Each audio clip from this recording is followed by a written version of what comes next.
আপনি রাজা সাহেব কমন পড়েছে তাই না? অবশ্য কমন পড়ারই কথা।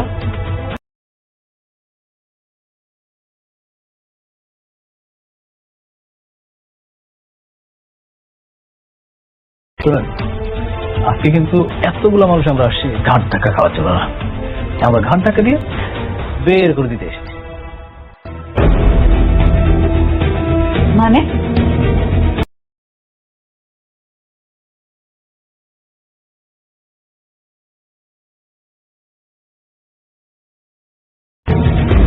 তোর এত বড় সাহস, তুই আমার অফিসে এসে বড় গলার কথা কথা বল?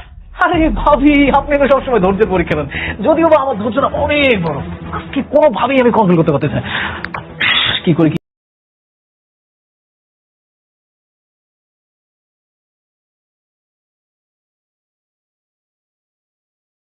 আচ্ছা, মেন বিষয় আছে তাই না? এই আলতাফ সাহেব, আপনি বলেন। সেদিনই আমার সন্দেহ হয়েছিল, শাকির সাহেবের মতো একজন ভদ্রলোকের মেয়ে এত বেয়াদব হয় কি করে।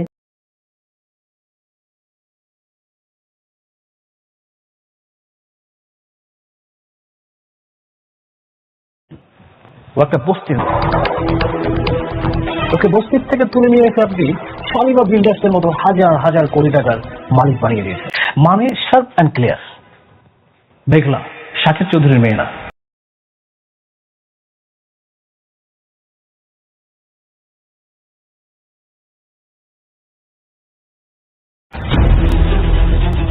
শাকির চৌধুরীর মেয়ে হচ্ছে শালিমা।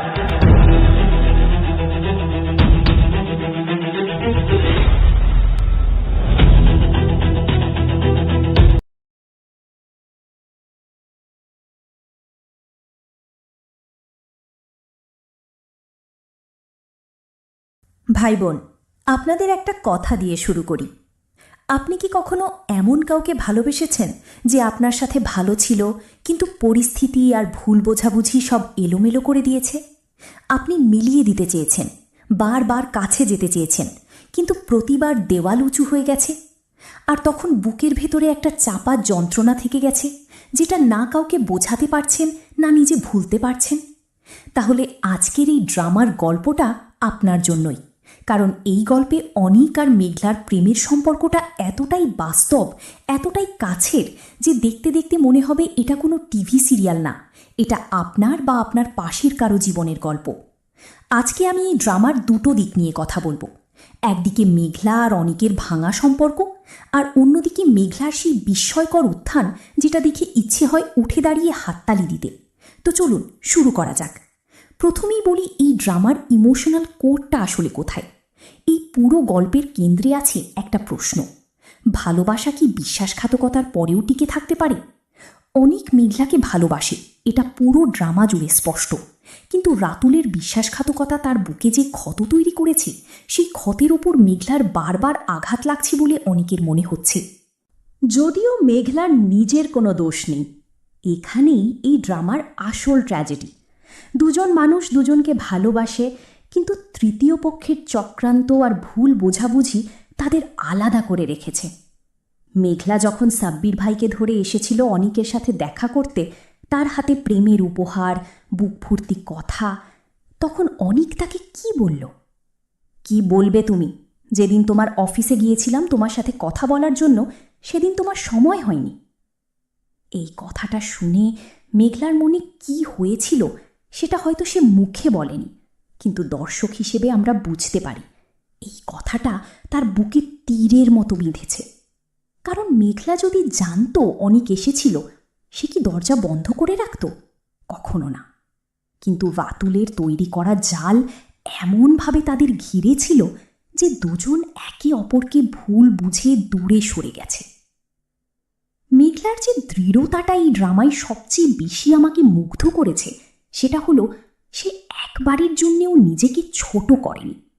অনিকের সামনে সে পরিষ্কার বলেছে, আমি কোটি টাকার মালিক হওয়ার পরেও আগের বস্তিতেই থাকি, আগের জামাই পরি, আমি কিন্তু আগের মেঘলাই আছি।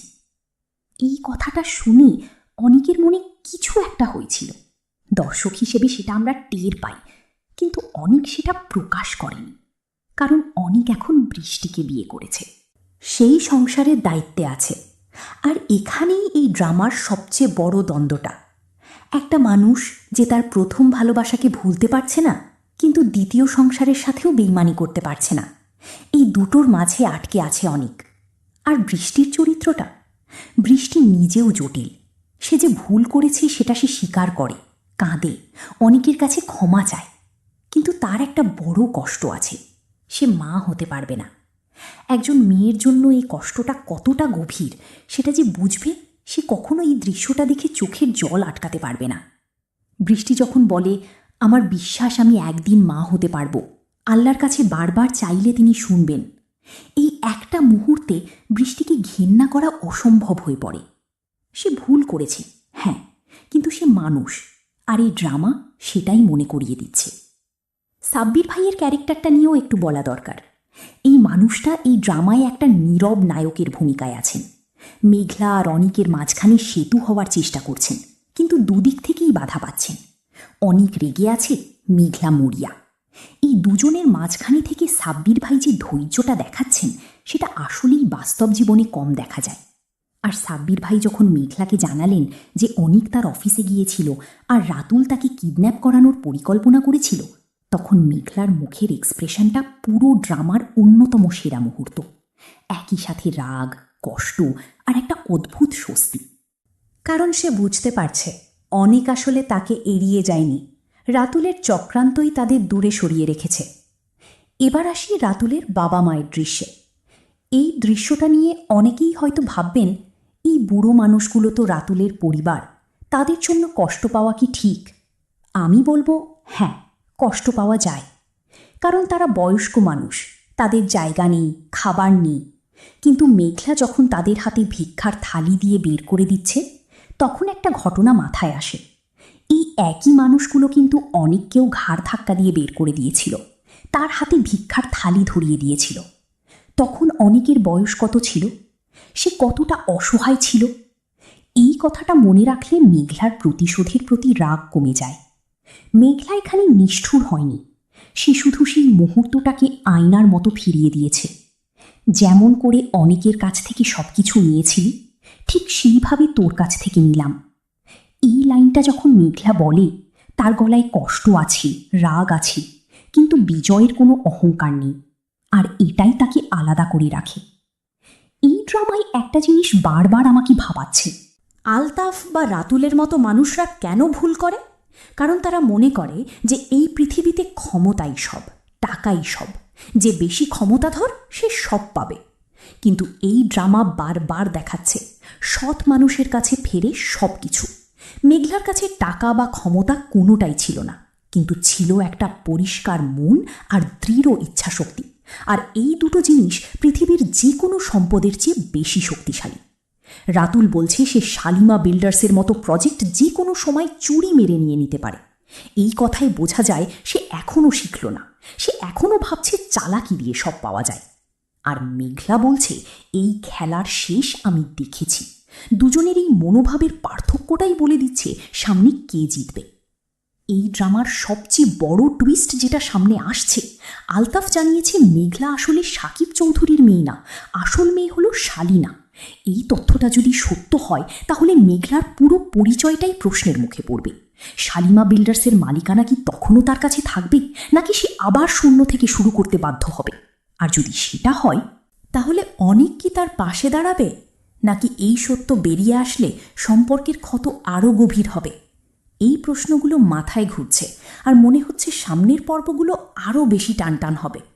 কিন্তু একটা জিনিস নিশ্চিত, মেঘলা যাই হোক, যেখান থেকেই আসুক, সে একটা অসাধারণ মানুষ। তার পরিচয় তার জন্ম পরিচয় না, তার কর্মে। আর এই সত্যটা এই ড্রামা বারবার প্রমাণ করছে। এই ড্রামায় ম্যানেজার আঙ্কেলের ক্যারেক্টারটাও আলাদাভাবে উল্লেখ করার মতো। এই মানুষটা মেঘলার পাশে থেকেছেন, সবসময় সাপোর্ট দিয়েছেন। মেঘলা যখন তাকে বলে, আমার বাবা বেঁচে নেই, কিন্তু আপনি আছেন, আপনি আমার বাবার জায়গা নিয়েছেন, আর ম্যানেজার আঙ্কেল কাঁদেন, এই দৃশ্যটা দেখে মনে হয় পৃথিবীতে রক্তের বাইরেও পরিবার হয়। যারা দুঃসময়ে পাশে থাকে তারাই আসল পরিবার। মেঘলা এটা জানে, আর সেজন্যই সে শুধু প্রতিশোধ নেওয়ার কথা ভাবেনি। সে যখন বলে আজকে রাতে গরিব মানুষদের খাবার দিতে চাই, সেই মুহূর্তে বোঝা যায় এত কষ্টের পরেও তার মনের উদারতা একটুও কমেনি। এই উদারতাটাই তাকে মানবিক রাখছে। একজন ধনী মানুষ যখন গরিবের কথা ভাবে তখন সেটা অনেক গভীর কারণ থেকে আসে। মেঘলার সেই কারণটা হলো সে নিজেও একদিন সেই লাইনে দাঁড়িয়েছিল। শেষ করার আগে একটা কথা বলি, এই ড্রামাটা শুধু বিনোদনের জন্য না। এই ড্রামা আপনাকে জিজ্ঞেস করছে আপনি কি আপনার জীবনে যারা আপনাকে ছোট করেছে, কষ্ট দিয়েছে, তাদের প্রতি ঘৃণা বুকে পুষছেন, নাকি সেই কষ্টকে শক্তিতে পরিণত করে এগিয়ে যাচ্ছেন? মেঘলা দ্বিতীয় পথটা বেছে নিয়েছে। সে ঘৃণা করেনি, সে বিচার করেছে সময় মতো। কিন্তু সেই বিচার করার পরেও সে মানবিক থেকেছে। আর অনিকের জন্য প্রার্থনা করি এই মানুষটা যেন বুঝতে পারে যে মেঘলা তাকে ভালোবাসে, তার কোনো ক্ষতি করেনি কখনো। আর যখন বুঝবে, সেই মুহূর্তটা হবে এই পুরো ড্রামার সবচেয়ে সুন্দর দৃশ্য। আমি অন্তত সেটার জন্য অপেক্ষায় আছি। আপনারাও কি আছেন? তাহলে কমেন্টে লিখুন আমি অপেক্ষায়। আর জানান অনিক মেঘলাকে ক্ষমা করবে বলে আপনার মনে হয় কিনা। ভিডিওটা ভালো লাগলে লাইক দিন, চ্যানেলটা সাবস্ক্রাইব করুন, আর এই ভিডিওটা শেয়ার করুন সেই মানুষটার সাথে যে এখন কোনো কঠিন সময়ের মধ্যে দিয়ে যাচ্ছে। কারণ মেঘলার গল্প তাকে মনে করিয়ে দেবে সেই হাসিটা সবসময় সৎ মানুষেরই হয়। আল্লাহ হাফেজ, দেখা হবে পরের ভিডিওতে। ভাই বোন, আপনাদের একটা কথা দিয়ে শুরু করি। আপনি কি কখনো এমন কাউকে ভালোবেসেছেন যে আপনার সাথে ভালো ছিল, কিন্তু পরিস্থিতি আর ভুল বোঝাবুঝি সব এলোমেলো করে দিয়েছে? আপনি মিলিয়ে দিতে চেয়েছেন, বারবার কাছে যেতে চেয়েছেন, কিন্তু প্রতিবার দেওয়াল উঁচু হয়ে গেছে। আর তখন বুকের ভেতরে একটা চাপা যন্ত্রণা থেকে গেছে, যেটা না কাউকে বোঝাতে পারছেন, না নিজে ভুলতে পারছেন। তাহলে আজকের এই ড্রামার গল্পটা আপনার জন্যই। কারণ এই গল্পে অনিক আর মেঘলার প্রেমের সম্পর্কটা এতটাই বাস্তব, এতটাই কাছের, যে দেখতে দেখতে মনে হবে এটা কোনো টিভি সিরিয়াল না, এটা আপনার বা আপনার পাশের কারো জীবনের গল্প। আজকে আমি এই ড্রামার দুটো দিক নিয়ে কথা বলবো।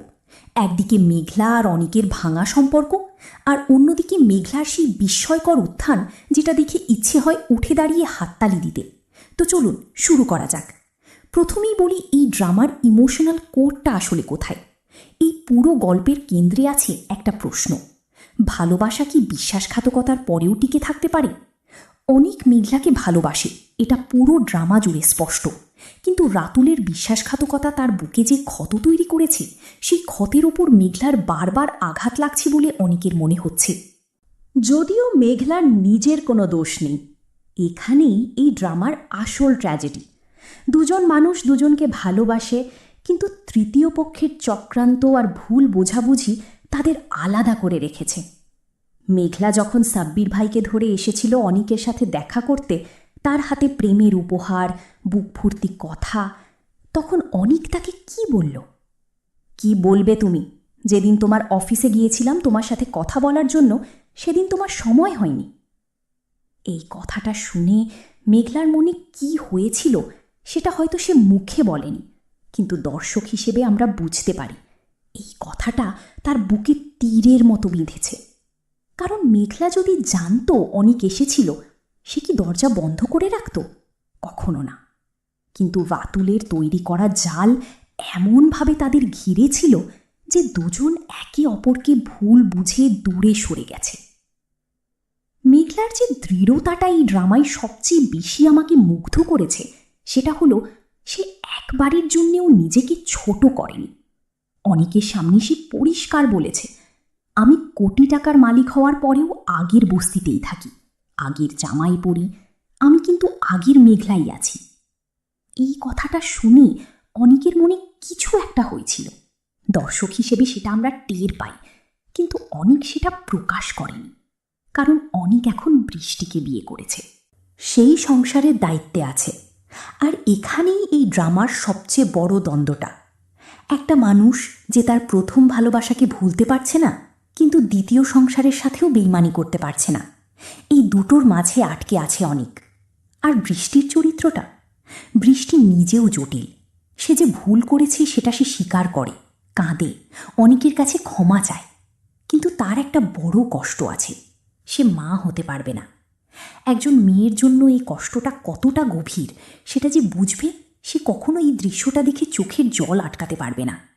বৃষ্টি যখন বলে, আমার বিশ্বাস আমি একদিন মা হতে পারবো, আল্লাহর কাছে বারবার চাইলে তিনি শুনবেন, এই একটা মুহূর্তে বৃষ্টিকে ঘেন্না করা অসম্ভব হয়ে পড়ে। সে ভুল করেছে, হ্যাঁ, কিন্তু সে মানুষ, আর এই ড্রামা সেটাই মনে করিয়ে দিচ্ছে। সাব্বির ভাইয়ের ক্যারেক্টারটা নিয়েও একটু বলা দরকার। এই মানুষটা এই ড্রামায় একটা নীরব নায়কের ভূমিকায় আছেন। মেঘলা আর অনিকের মাঝখানে সেতু হওয়ার চেষ্টা করছেন, কিন্তু দুদিক থেকেই বাধা পাচ্ছেন। অনিক রেগে আছে, মেঘলা মরিয়া। এই দুজনের মাঝখানে থেকে সাব্বির ভাই যে ধৈর্যটা দেখাচ্ছেন, সেটা আসলেই বাস্তব জীবনে কম দেখা যায়। আর সাব্বির ভাই যখন মেঘলাকে জানালেন যে অনিক তার অফিসে গিয়েছিল আর রাতুল তাকে কিডন্যাপ করানোর পরিকল্পনা করেছিল, তখন মেঘলার মুখের এক্সপ্রেশনটা পুরো ড্রামার অন্যতম সেরা মুহূর্ত। একই সাথে রাগ, কষ্ট আর একটা অদ্ভুত স্বস্তি। কারণ সে বুঝতে পারছে অনিক আসলে তাকে এড়িয়ে যায়নি, রাতুলের চক্রান্তই তাদের দূরে সরিয়ে রেখেছে। এবার আসি রাতুলের বাবা মায়ের দৃশ্যে। এই দৃশ্যটা নিয়ে অনেকেই হয়তো ভাববেন, এই বুড়ো মানুষগুলো তো রাতুলের পরিবার, তাদের জন্য কষ্ট পাওয়া কি ঠিক?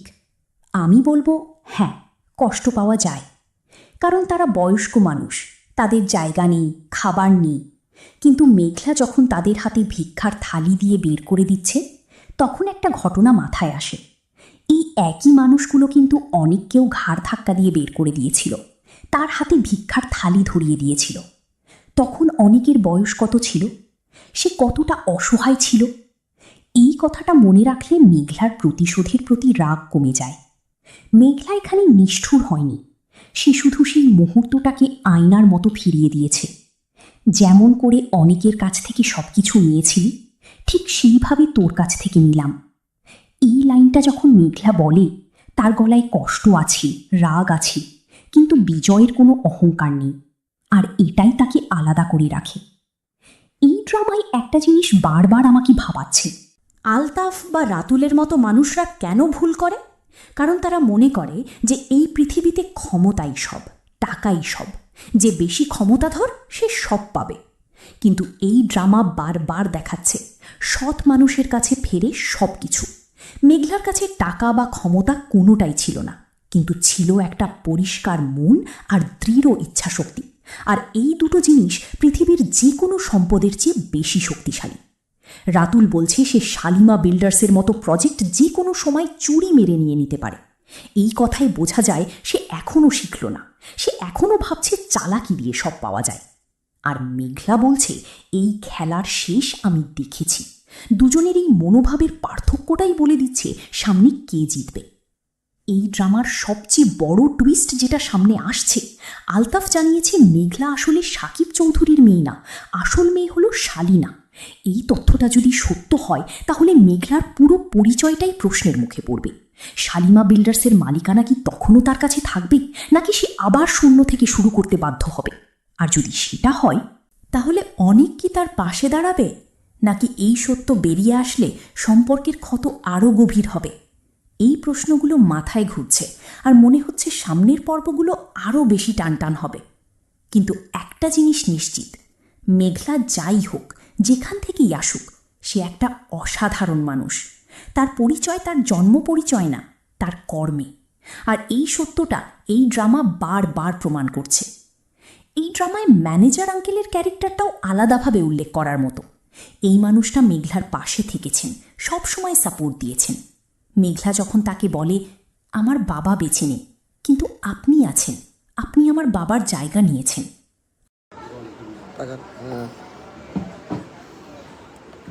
আসসালামু আলাইকুম, কেমন আছেন সবাই? তো অনেক দিন পরে মামা ভাগ্নি একসাথে লাইভে চলে আসলাম। তো আমরা আগে আসসালামু আলাইকুম। প্রতিনিয়তই মামা ভাগ্নি একসাথে লাইভ করতাম।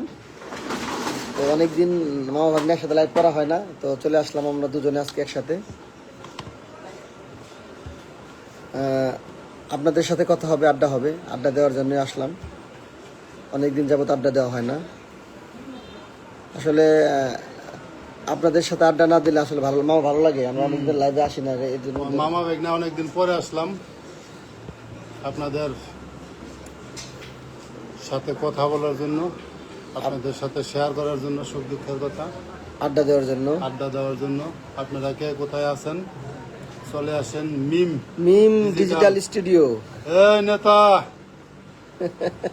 কি খবর ভাই? খুরশেদ ভাই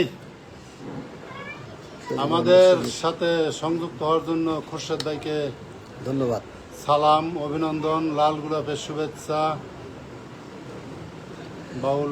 বাউল আব্দুল হালিম, আসসালামু আলাইকুম বাউল আব্দুল হালিম। তারপর কি অবস্থা? তারপর কোথায় কেমনি কি না কইলেও মোটামুটি বোঝা আমাদের যায় যে সজীব ভাই আমাদের সাথে যুক্ত হয়েছে।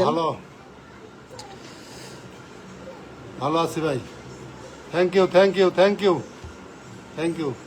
বাউলের জন্য আসসালাম এই কারণেই নাম জানি কি ছিল ছেলে খুরশেদ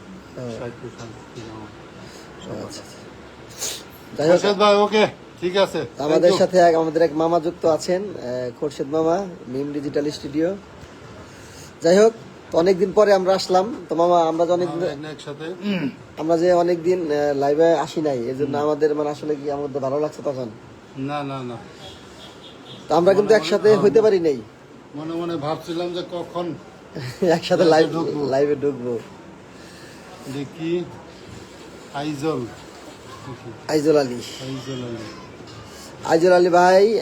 আইজুল আলী ভাই আমাদের সাথে যুক্ত হয়েছেন। তো ধন্যবাদ ভাই আমাদের সাথে যুক্ত হওয়ার জন্য। আসলে আপনারাই আমাদের হলো মানে আপনাদের ভালোবাসায় আমরা কিন্তু এই লাইভগুলো করি, কন্টেন্টগুলো করি। আপনারা আমাদের ভালোবাসেন, আমাদের সাপোর্ট করেন, যার জন্য কিন্তু আমরা দুজনেই মামা ভাগ্নে এবং আমাদের আরও যারা টিম মেম্বার আছে সবাই অক্লান্ত পরিশ্রম করি আপনাদের বিনোদন দেওয়ার জন্য। কতটুকু দিতে পারি সেটা জানি না, কিন্তু চেষ্টা করি। আব্দুল হালিম, ওয়ালাইকুম আসসালাম রাহমাতুল্লাহি ওয়া বারাকাতুহু। হালিম ভাই সালাম। হ্যাঁ হালিম ভাই, আলহামদুলিল্লাহ আমরা ভালো আছি। আপনি কেমন আছেন? এবং হালিম ভাই আপনি কোন জায়গা থেকে আমাদের সাথে যুক্ত আছেন একটু কমেন্টস করে জানাবেন। আমাদের মামা ভাগ্নের লাইভে কোন জায়গা থেকে যুক্ত আছেন কমেন্টস করে জানাবেন। কোথা থেকে দেখছেন, ক্লিয়ার কিনা, আর বিশেষ করে আমাদের সাউন্ডগুলো যে স্পষ্ট শুনতে পাচ্ছেন কিনা সেটাও জানাবেন। তো আমরা আমাদের যে কথা বলছি আমাদের কথাগুলো আপনারা স্পষ্ট শুনতে পাচ্ছেন কিনা একটু জানাবেন।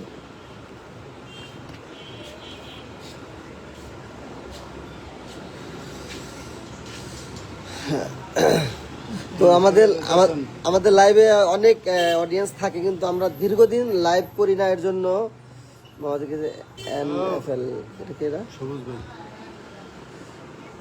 সবুজ ভাই কি খবর? চ্যানেল কিনা ইনকাম করতেছেন?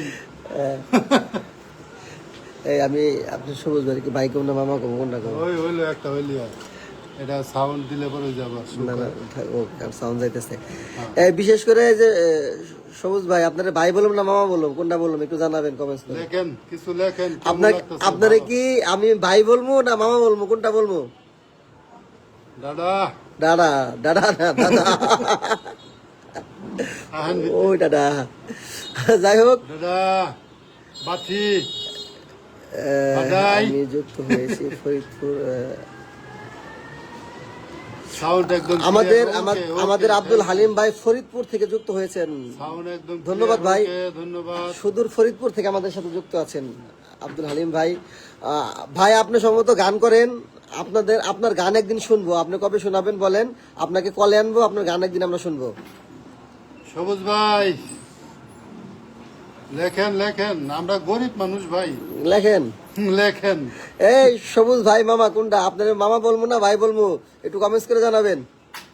আসি দাদা থাকলে তো না, আপনার ভাই বলবো না দাদা বলবো, কোনটা বলবো মামা বলবো, একটু লেখা জানান। ও দাদা নাম বলেন না, দাদা পরিচয় দেন। ও আচ্ছা আচ্ছা, আমরা লাইভ করছি গাজীপুর থেকে। ভাই বলার জন্য। ও ভাই আচ্ছা, ওকে ধন্যবাদ সবুজ ভাই। আমরা লাইভ করছি হচ্ছে গাজীপুর থেকে। গাজীপুর জেলা। আমার নাম হচ্ছে মনির হুসাইন, আর আমার মামা দাদা কার্তিক। তো আমরা দুজনেই একসাথে লাইভ করি, এবং আমরা আমাদের যে টিম মেম্বার বাকিরা আছে তারা আজকে নেই। আমরা দুজনেই সবসময় লাইভ করি, আমি আর আমার মামা। ফিনিশ ফিনিশ ফিনিশ ফিনিশ বাডাই বাটি। আজকে আজকে কিন্তু সবুজ ভাইয়ের নিয়ে আমরা কথা বলছি, আজকে বলছি না, কালকে। কালকে বাডাই বাটি। সবুজ ভাই, কালকে আপনার নিয়ে আমরা কথা বলছি, আজকে না। আজকে না, কালকে না, আমরা সেই কাজ করলাম, কালকে। কলার কাজ করলাম কবে? কালকে কালকে। কালকে আপনাকে নিয়ে কথা বলছি, ঠিক আছে? লোকটা কই হারিয়ে গেল, লোকটা কই হারিয়ে গেল। ভাই নাম বলেছি, এ পরিচয় দিয়েছি। আপনি কোন জায়গা থেকে আমাদের সাথে যুক্ত আছেন একটু কমেন্টস করে জানাবেন। সজীব আহমেদ, সজীব ওয়াচিং আছেন। সজীব ভাই, আপনি আমাদের রশিদ, আমাদের পুরনো অডিয়েন্স। সজীব ভাই আমাদের সাথে আপনি আগেও ছিলেন, এখনো আছেন, কিন্তু আপনি কোন জায়গা থেকে আমাদের সাথে লাইভে থাকেন, যুক্ত থাকেন কিন্তু বলেন না। আজকে একটু কমেন্টস করে বলবেন কোন জায়গা থেকে আমাদের সাথে লাইভে যুক্ত আছেন।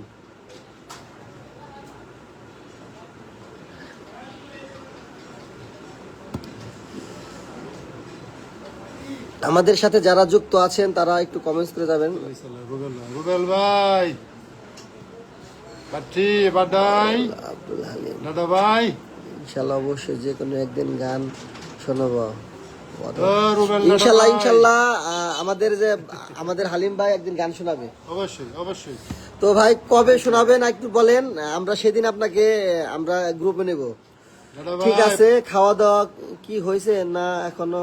আসি দাদা ভাই খাওয়া দাওয়া এখনো হয় নাই, কারণ হচ্ছে আজকে সকাল 9টার সময় বাসা থেকে বের হয়েছি তেলের সিরিয়াল দেওয়ার জন্য।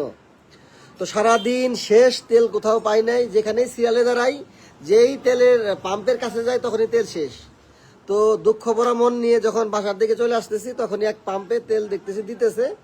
সেখানে যাইয়া তেল পাইছি, 500 টাকা তেল পাওয়ার পরে ভালো লাগতেছে, তার জন্য লাইভে ঢুকলাম। এখনো খাওয়া দাওয়া হয় নাই, বাসায় যাব, গোসল করব, ফ্রেশ হব, তারপর খাওয়া দাওয়া করবো। ওই খোরশেদ ভাই, ব্যাপার হলো কি, উপরে একটা লাইট, তো ওই একটা লাইট, এই কারণে আর কি, মানে ওই যে লাইটিংটা। ওই কি লাইট করে জ্বালাই দেবেন এটা? আচ্ছা, লাইট করে জ্বালাই দেবেন, করে জ্বালাই দেবেন। জ্বালানো ওইটা এক সাইডে করে যাবো। তো আমাদের লাইটটা এমন জায়গায় যার জন্য লাইট কম।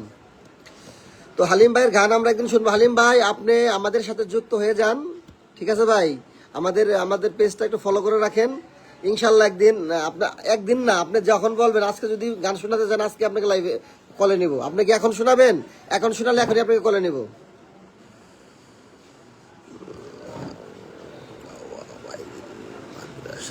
দেখছি টাঙ্গাইল মির্জাপুর থেকে, অবশ্যই অবশ্যই। সবুজ ভাই, আমার প্রিয় লোক, সবুজ ভাইয়ের একটা পেজ আছে, নেল গেমিং। আপনারা ওনার পেজ থেকে একটু ঘুরে আসবেন, একটু পরিবারের ভালোবাসা দিয়ে আসবেন। রুবেল ভাই ওয়াচিং আছেন। তেল তো আপনি পাইছেন, আমি তো তাও পাই নাই। তুমগো বাড়ির সাথে পাম, রুবেল ভাই তুমগো বাড়ির সাথে পাম। তুমি এই কথা বলে চলবো না। আমাকে ফোন দিবেন, ঢাকা বিমানে 1 ঘন্টা করে সবাই জানাবেন। গাইবাইল মাদ্রাসা রোড, ভাই, পেয়ারা বাগান, ভাইটা কোন ডিস্ট্রিক্ট ভাই? ডিস্ট্রিক্টটা একটু বলেন ভাই, ক্লিয়ার বুঝতেছি না। গাউবাইল আমাকে ফোন দিবেন। ঢাকা বিমানের 1 ঘন্টা ভিতরে সবাই জানাবেন। ভাই চিনতে পারতাছি না ভাই। আছে ধন্যবাদ ভাই, ধন্যবাদ। মাদ্রাসা রোড আসেন, খাওয়া দাওয়া আছে। ধন্যবাদ ভাই, ধন্যবাদ। কিন্তু আপনার কোন জায়গায়, কোন ডিস্ট্রিক্ট মানে সেটা বলেন একটু।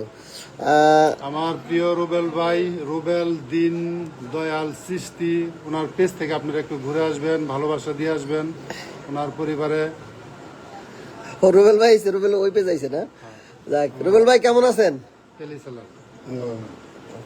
তেলিসালা রুবেল একটু ফর্সা করে। আমি মনে হয় চিন্তাছি, নামে চিন্তাছি। রুবেল ভাইয়ের মনে নামে চিনছি আমি। রুবেল লাগার আগে কথা হইতো আমার, হ্যাঁ কথা হইতো, রুবেল চিনছি আমি। রুবেল ভাই আপনি চিনছি, আপনি আমারে চিনছেন নাকি? সামিহা ইয়াসমিন, অনেক সুন্দর নাম। হালিম ভাই আপনি যদি গান শোনাতে চান সেক্ষেত্রে আপনি লাইভে আমাদের সাথে কলে আসেন। নাই দাদা নাই দাদা কি নাই দাদা টেল নাই টেল। আঞ্জুমানে টাঙ্কি ফুল করে দিতেছে, আঞ্জুমানে টাঙ্কি ফুল করতেছে রুবেল ভাই, চলে যান তাড়াতাড়ি। আজকে রাত 11টায় তেল দিবে আঞ্জুমানে, খবর পাইছি। রুবেল ভাই আপনি তো সিরিয়াল ধরতে হবে না, চলে যান। খালি পিছন দেখালে ঢুকাই দিবা।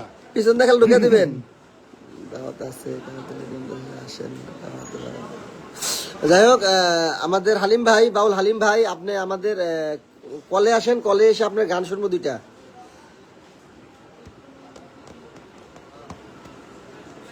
তো আমাদের আসলে দীর্ঘদিন আমরা লাইভে আসি না, যার জন্য আমাদের অডিয়েন্স এখন আর ভাবতেছে আমরা লাইভ করি না, আমরা লাইভ করি না, এর জন্য অডিয়েন্স আসতেছে না।